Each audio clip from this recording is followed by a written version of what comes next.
Hi అండి. Welcome back to అమ్మమ్మ గారి వంటిల్లు. అందరూ ఎలా ఉన్నారు? నేనైతే బాగున్నాను. మీరు కూడా బాగుండాలని మనస్ఫూర్తిగా కోరుకుంటూ నా ఛానల్‌ని ఫస్ట్ టైం చూస్తున్నట్లయితే సబ్స్క్రైబ్ చేసుకోండి. ఇప్పటి వరకు సబ్స్క్రైబ్ చేసుకొని సపోర్ట్ చేస్తున్న వారందరికీ కూడా thank you so much. Video చూస్తున్న ప్రతి ఒక్కరూ కూడా ఒక్క లైక్ చేయండి ఫ్రెండ్స్. మీరు లైక్ చేయడం వల్ల యూట్యూబ్ ఈ వీడియోను మరింత మందికి చేరవేస్తుంది. తప్పకుండా లైక్ చేయడం మాత్రం మర్చిపోకండి.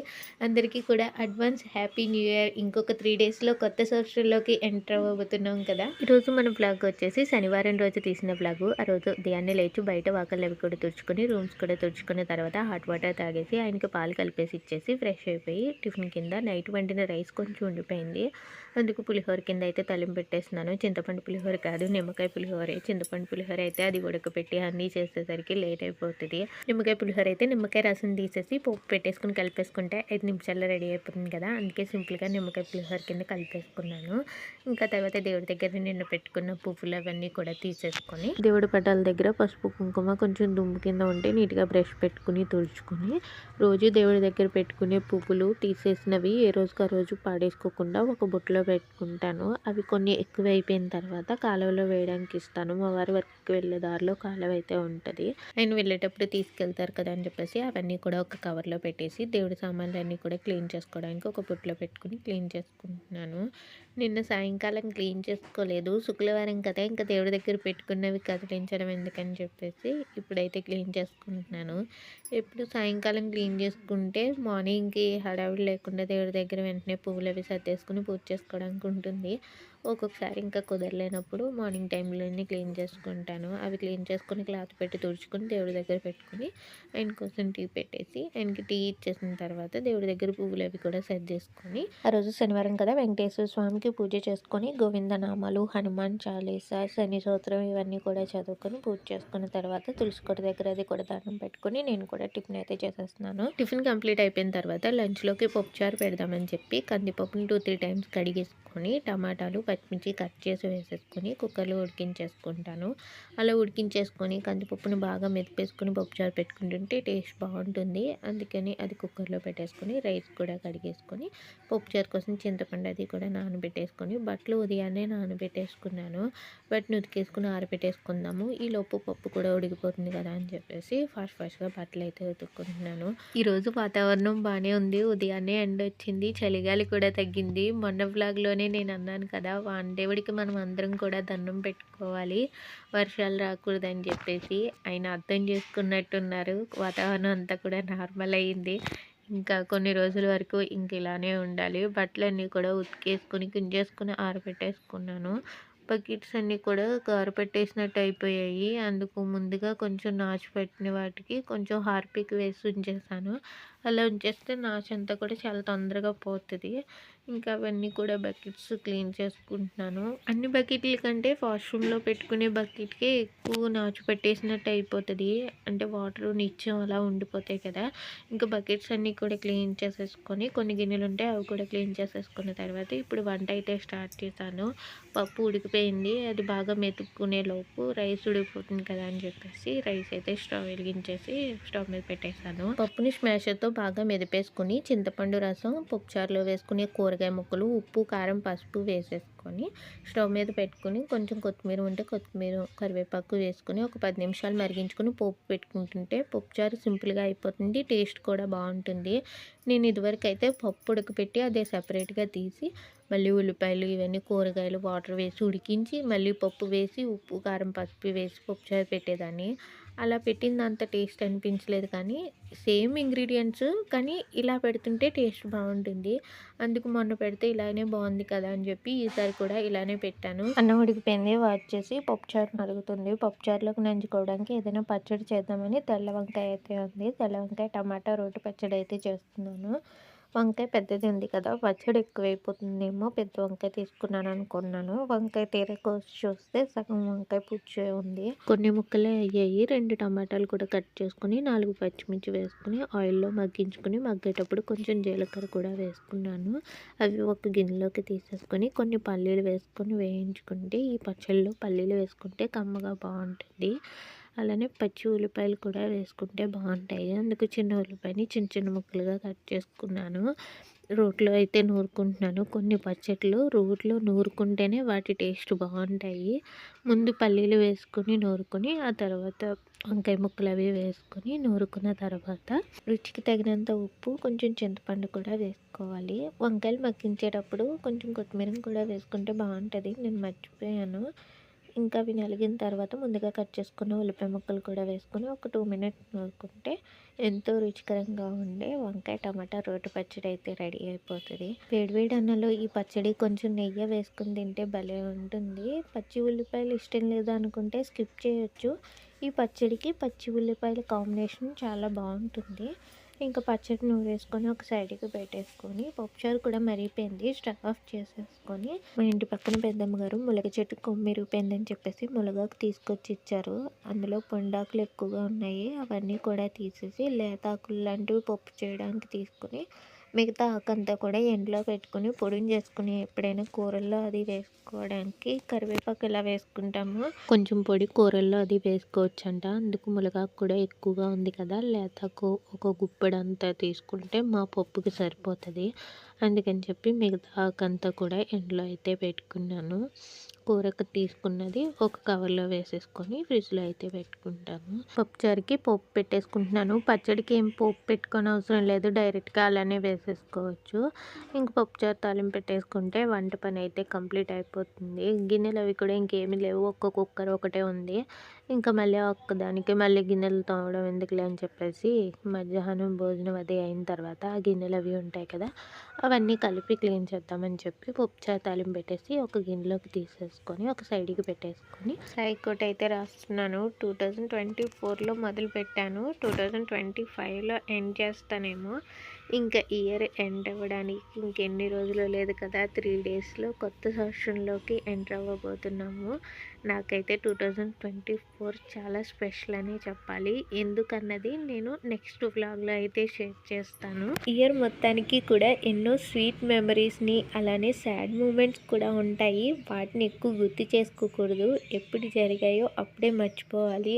అలా అయితేనే మన లైఫ్లో హ్యాపీగా ఉండగలం. 2024లో నాకు స్వీట్ మెమరీసే తప్ప సాడ్ మూమెంట్స్ చాలా తక్కువ. అందుకే నాకు ఈ ఇయర్ అంటే చాలా చాలా స్పెషల్. అసలు ఇయర్ స్టార్ట్ అయినట్టు లేదు, ఎండ్ అయినట్టు లేదు. నాకైతే 2025 కూడా ఎప్పుడు కూడా నా ఫ్యామిలీతో ఇలాగే సంతోషంగా కష్టాలు వచ్చినా ఎదుర్కొనే ధైర్యాన్ని ప్రసాదించి తిండికి బట్టకి లోటు లేకుండా ఆరోగ్యంగా నా లైఫ్ ముందుకు సాగిపోతే అంతకంటే నాకు ఇంకేమీ అవసరం లేదు. ఎప్పుడు కూడా ఫ్యామిలీతో కలిసిమెలిసి ఉండాలి. అందరితో నవ్వుతూ హ్యాపీగా లైఫ్ని ముందుకు సాగించేయాలి. అందరికీ మరొకసారి అడ్వాన్స్ హ్యాపీ న్యూ ఇయర్. ఇప్పుడు మన వ్లాగ్లోకి అయితే వెళ్ళిపోదాము. ఆఫ్టర్నూన్ లంచ్ చేసేసిన తర్వాత మొక్కల దగ్గర మొన్న గాలి అది ఎక్కువ వేసేసింది కదా, ఒక పక్క వేపాకులు ఒక పక్క ఏమో మామిడాకులు అవన్నీ కలిపేసి ఆ మొక్కల చుట్టూరు కూడా గుట్ల కింద అయిపోయాయి. అవి అలానే ఉంచేసామంటే పాములు అవి కూడా చేరే ఛాన్స్ ఉంటుంది. అందుకని అవన్నీ కూడా నీట్గా తుడిచేసుకొని నేను మొక్కలకి బలంగా ఉంటాయని చెప్పేసి కూరగాయలు అవి కట్ చేసినప్పుడు ఆ తుక్కు అలానే వేసేస్తాను. వాటిపైన మనం మళ్ళీ కొంచెం మట్టి వేసామంటే అది మట్టిలో కలిసిపోయి మొక్కకి ఎరువు కింద తయారయ్యి మంచి బలాన్ని ఇస్తుంది. అందుకని చెప్పి వాటిపైన మళ్ళీ కొంచెం మట్టి వేసి మెంతికూర వేయడానికి కూడా అందులో మట్టి కొంచెం వర్షానికి అది కొట్టుకుపోయి కొంచెం మట్టి తగ్గిపోయింది. మళ్ళీ కొత్త మట్టి వేసి మెంతికూరకి మెంతులు వేస్తే బాగా వస్తుంది కదా అని చెప్పేసి వాటన్నిటిలోకి కూడా మట్టి నింపి మొక్కల దగ్గర అంతా కూడా నీట్గా తుడిచేసుకుని ఇలా లైన్గా అయితే పెట్టుకున్నాను. అన్నిటిలోకి కొంచెం కొంచెం కొత్త మట్టి అయితే వేసుకున్నాను. పుదీనా అంతా కూడా మట్టి నేలలో ఉన్నది తక్కువ కిందకు వాలిపోయింది. అందుకని 2 కవర్లలో మట్టి వేసి కిందకు వాలిపోకుండా బ్యాలెన్స్ పెట్టాను. మట్టి పెడితే అందులోకి కూడా ఏర్లు వచ్చి అందులో కూడా పుదీనా వస్తుంది. అందుకని చెప్పి అలా పెట్టేశాను. ఇంకా తర్వాత 2 వాటిల్లోనేమో మెంతులు నానబెట్టి మెంతులు వేసాను. ఒక దాంట్లో పాలకూర వేసాను. ఈసారి వస్తే వస్తుంది, లేకపోతే ఇంకా విత్తనాలు పాడేద్దామని చెప్పేసి అలానే మొన్న ఎప్పుడో వేసిన ధనియాలు ఇప్పుడు చిన్న చిన్న మొక్కలు వస్తున్నాయి. అలానే కొత్తిమీర కాడలు కూడా బతికాయి. పచ్చిమిరకాయ మొక్క 15 కాయల వరకు కాసి మొత్తం ఆకులు రాలిపోయి ఎండిపోయినట్టు అయిపోయింది. ఇంక చచ్చిపోయిందేమో అనుకున్నాను. కానీ మొదల దగ్గర ఇంకా పచ్చితనం ఉండి కింద నుంచి చిగుర్లు వచ్చి ఇప్పుడు మళ్ళీ కాయలు అయితే కాస్తున్నాయి. పచ్చిమిరకాయ మొక్కలు ఒకటి, టమాటా మొక్కలు ఒకటి ఈజీగా వస్తాయి. ఎండుమిరగాయల్లో ఇత్తనాలు ఉంటాయి కదా, అవి వేసేసుకొని గుజ్జుగా మొక్కలు వచ్చేసిన తర్వాత కొంచెం ఎదిగిన తర్వాత కొంచెం దూరం దూరంగా నాటుకున్నామంటే పచ్చిమిరకాయలు భలే కాస్తాయి. మొక్కల దగ్గర తుక్కు లేదు అనుకున్నాను, కానీ తుడిస్తే ఎంత తుక్కు బయటకు వచ్చిందో అసలు.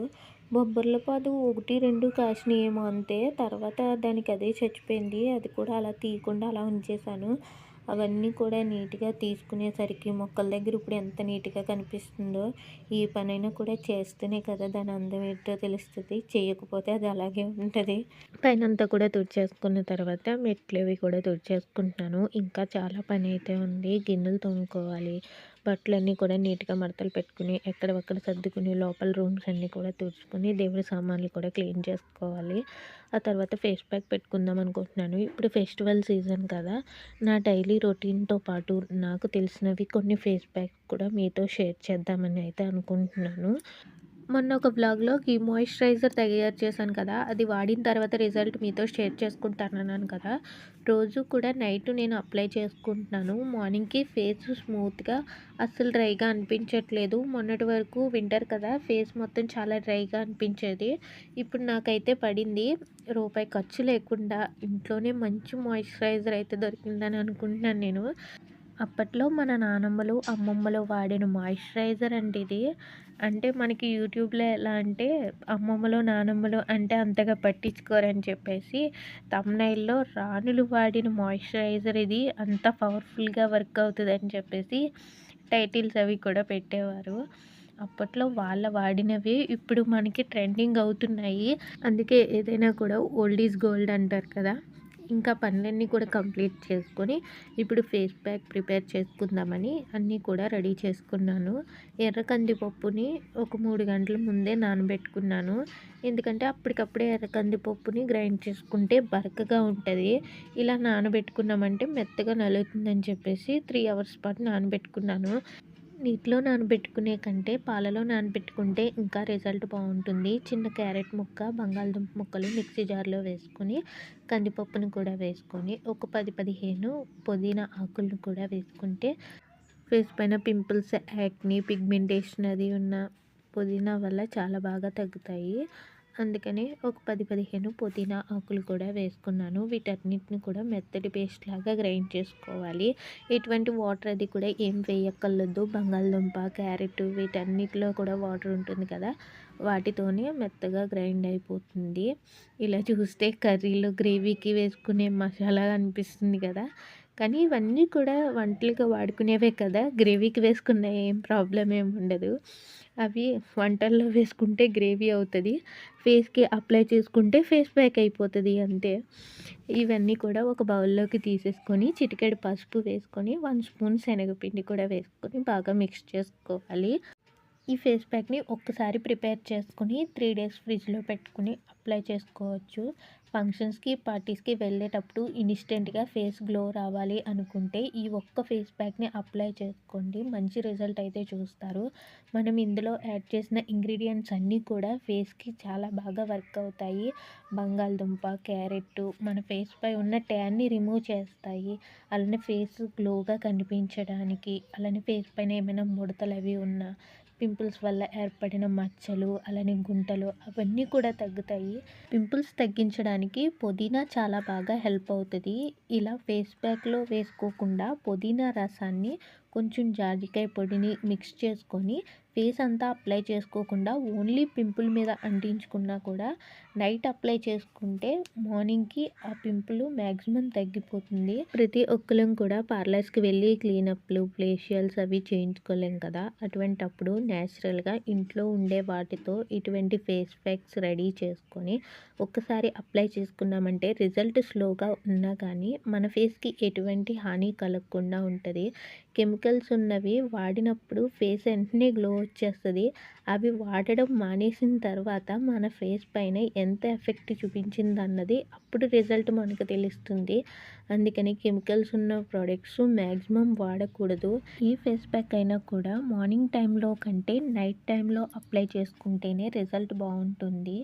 మార్నింగ్ ఎండలో అది తిరుగుతాం కాబట్టి మళ్ళీ ఫేస్ ట్యాన్ పడుతుంది. నైట్ టైం అయితే ఎండ అది ఉండదు కాబట్టి రిజల్ట్ బాగుంటుంది. ఫేస్ ప్యాక్ అప్లై చేసుకునే ముందు రెగ్యులర్గా వాడే సోప్తో కానీ ఫేస్ వాష్తో కానీ ఫేస్ మొత్తం కూడా క్లీన్ చేసుకొని ఆ తర్వాత ప్యాక్ని ఒక 5 మినిట్స్ ఫేస్ మొత్తం కూడా మసాజ్ చేసినట్లుగా సర్క్యులర్ మోషన్లో అప్లై చేసుకుంటూ ఆ తర్వాత ప్యాక్ మొత్తం కూడా ఫేస్కి నెక్కి అది కూడా అప్లై చేసుకొని ఒక 20 మినిట్స్ డ్రై అవనిచ్చి చల్లటి వాటర్తో కడిగేసుకుంటే ఫేస్ మంచి గ్లో అయితే వస్తుంది. నేనైతే ఫేస్కి అప్లై చేసుకుని ఒక 20 మినిట్స్ ఉంచుకుని ఆ తర్వాత చల్లటి వాటర్తో క్లీన్ చేసేసుకున్నాను.